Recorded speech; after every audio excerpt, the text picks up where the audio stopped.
Hi, welcome to CJReform.info. My name is Jeremy.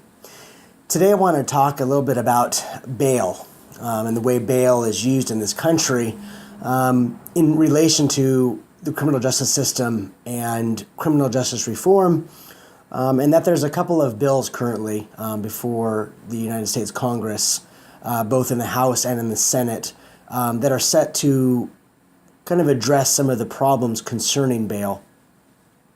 So as many of you know, or likely know, bail is a system that was put into place in a sense, to ensure that a defendant is going to return to the courthouse for his hearings for trial, basically, and not flee.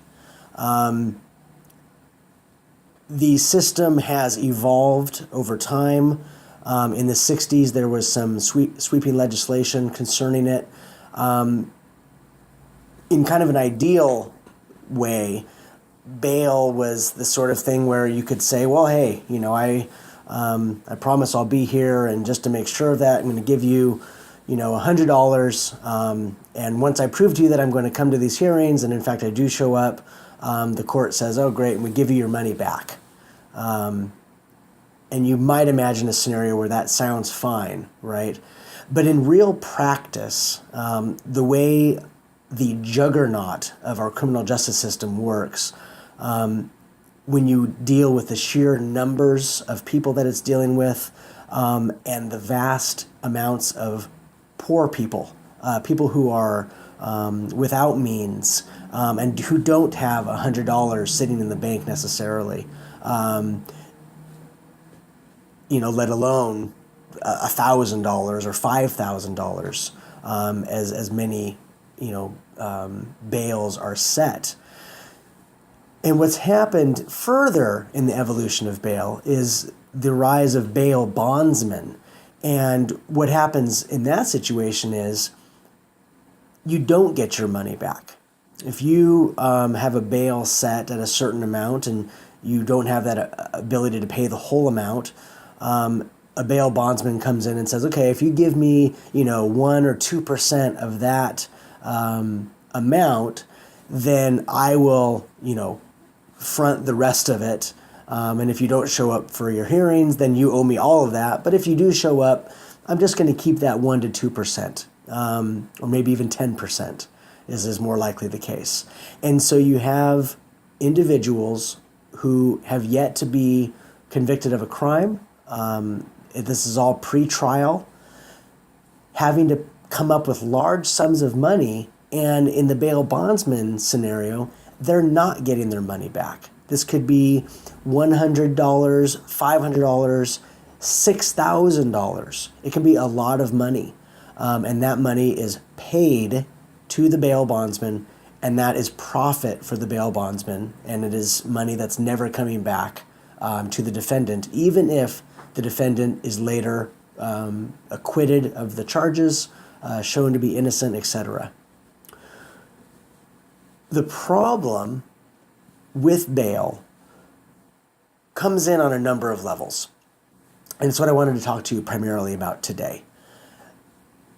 There are currently 450,000 people in the United States of America sitting in jail, yet to be convicted of a crime, who are there simply because they cannot afford the bail that was set for them. 450,000 people. That's roughly 1/3 of the entire incarcerated population in this country. Think about that. These are people who are innocent until proven guilty. They're sitting behind bars for not just days, not just weeks, but oftentimes months and even years. I'm sure many of you have heard some of the horror stories. There's the highly publicized case, and again, not unique, only unique to our ears because we don't hear about it very often. But these stories happen all the time. You may have heard of Khalif Browder, the young man who was put into Rikers Island. He was not convicted of a crime. He was only charged. He was charged with stealing a backpack. He spent 3 years in prison on Rikers Island prior to being convicted of a crime. He was, in fact, eventually released. They dropped all the charges of this stealing a backpack. And the tragic story of Khalif is that largely because of the suffering that occurred to him in Rikers Island, he was in solitary confinement for like 2 years during his time in there, that he actually committed suicide shortly after release from Rikers Island. Again, that's one story of many where people are sitting caged up for crimes that they have yet to be proven against them, many of them for no crimes at all, some of them wrong place, wrong time, bad associations, etc. And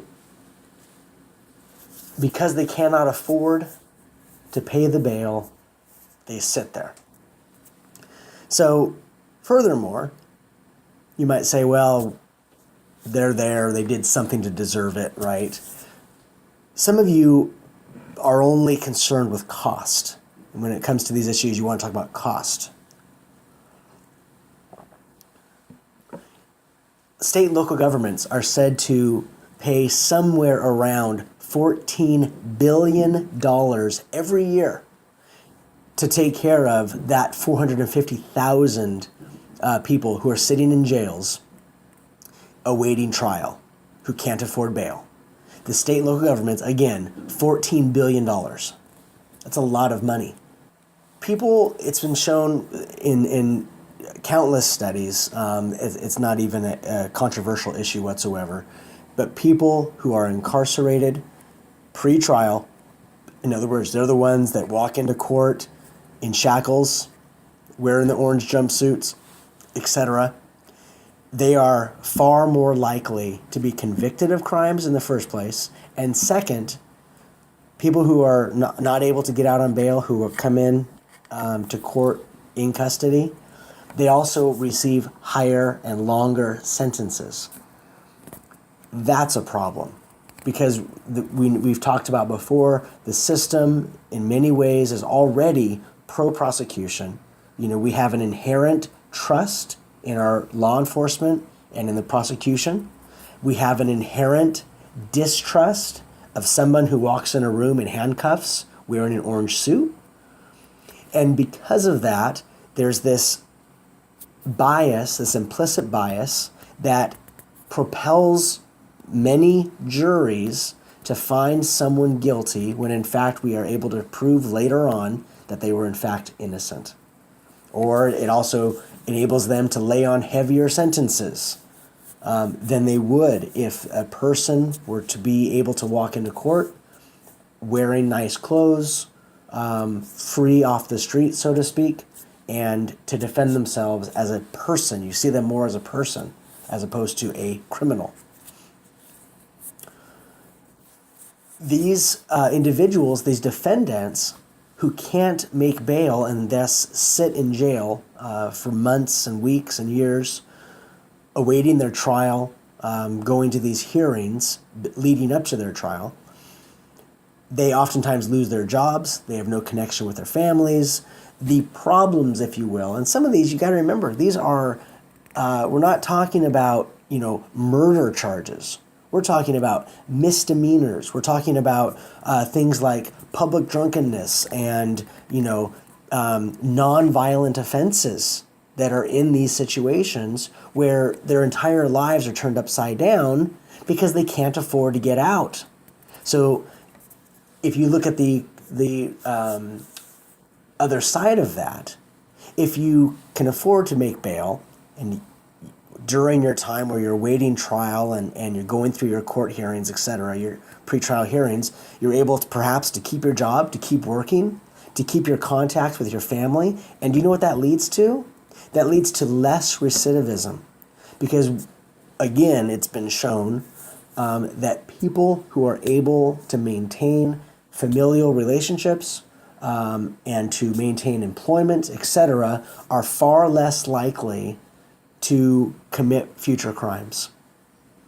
But instead, we have a system that breaks families apart, that disables employment, that puts people in cages. Again, all prior to conviction, all prior to being proven guilty. And we wonder when those people turn up later on to be more likely to be involved in perhaps more crime because they've been in this environment, they're disenfranchised from their family, they don't have a job to go back to, the shame that's involved in facing their charges, et cetera, et cetera. These are the problems that compound and make the system as out of control as it is currently. There's another problem, and that is the guilty plea problem. This is a reality that has come to light in recent years, that many people who are actually innocent of the crime for which they are charged, they actually plead guilty just to get out of jail. They want out so badly, they don't see a light at the end of the tunnel because, again, these hearings, these pretrial motions, etc., they can go on for months and years. And this is somebody's life. And so they think, well, okay, if I take this plea deal, the DA says that I won't have to serve any time and I can go back to my family tomorrow. So they take these deals, they plead guilty when factually they were innocent of the crime. A system that promotes that or that has that as a common occurrence, which ours does, that's a problem. That's a sign of a broken system. It's also the case that people plead guilty to crimes they didn't commit because the reality of jail is atrocious. In many situations, you have all kinds of stories of physical abuse, of people being, beat up, of sexual assaults, the psychological trauma of being incarcerated, awaiting trial, etc. Those situations are so awful that these people want out, even if it means pleading guilty to a crime they didn't commit. So the Senate Bill 1593 and the HR 1437, these are bills that are put forward currently in Congress where they're trying to address some of these bail issues. The American Bar Association actually supports limiting the use of cash bail systems, and I believe that we need to make changes to the system. The way our system currently works, the cash bail system, is not working. Yet, I want to bring in a caveat, and that is to what is often touted as a solution to the cash bail system.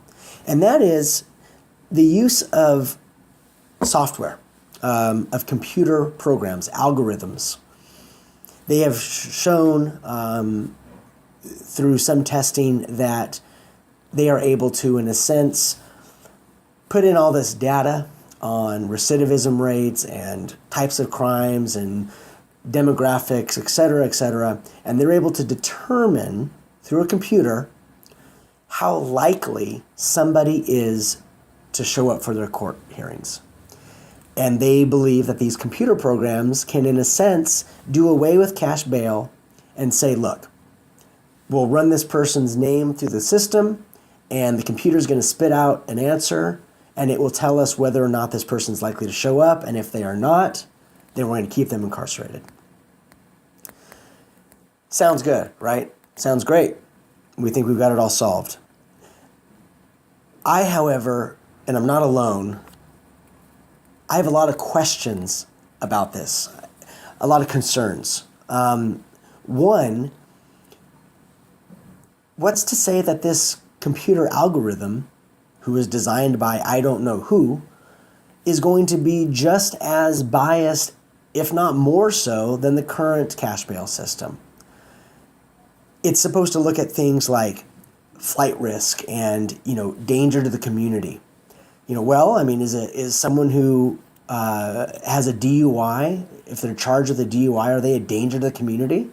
I think there are many people that would say yes. Does that mean that they can't get out on bail? You have many scenarios where someone might, in a sense, technically or from a certain perspective, be a danger to society. And yet, if this is the method or one of the ways in which this algorithm goes about deciding how likely someone is to return to court, that can be very problematic. I would not at all be in favor of a system that, even if it used computers and it got away with the cash bail system, if it turned out to be even more repressive and even more unfair and unjust in who it chose to keep incarcerated. I think there's a lot of questions concerning who's designing the software, who is the one that's deciding the nature of how things are weighted, what's more important, is race taken into account, poverty level, demographics and geography, where does this person live? These factors, it seems to me, would very easily tend to kind of fall into the same traps that we do as humans when it comes to our own biases. And just because we run it through a computer doesn't make it more accurate or any less unfair. So I think what I wanted to say ultimately is, my point comes down to this. There's no doubt in my mind that the current cash bail system is broken.